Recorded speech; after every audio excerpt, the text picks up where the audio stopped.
وزارت کارهای داخلی تاجیکستان باباجان شیرینوفی 33 ساله کاتب پیشین دادگاه عالی اقتصادی را با گمان قتل همسر سابقش جستجو میکند.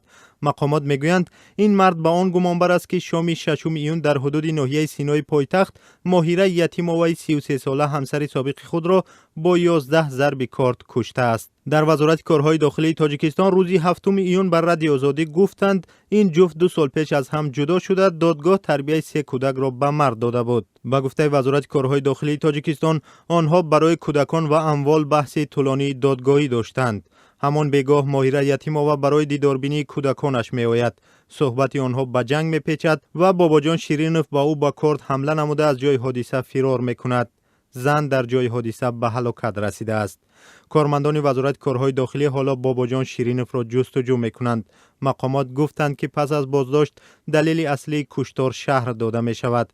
باباجان شیرینوف و ماهیره یتیماوی هر دو همدرس بوده سال 2007 رشته حقوق شناسی دانشگاه ملی تاجیکستان را ختم کردند.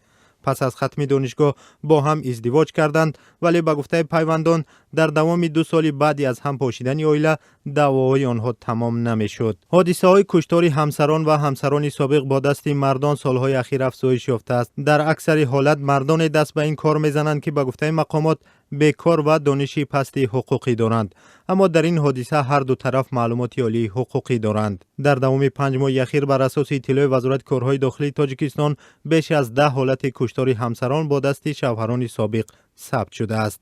کشتار در تاجیکستان معمولا بر اساس ماده 104 کدکس جنایتی بررسی می شود. این ماده مجازات را از 8 تا 15 سال زندان پیش بینی می کند.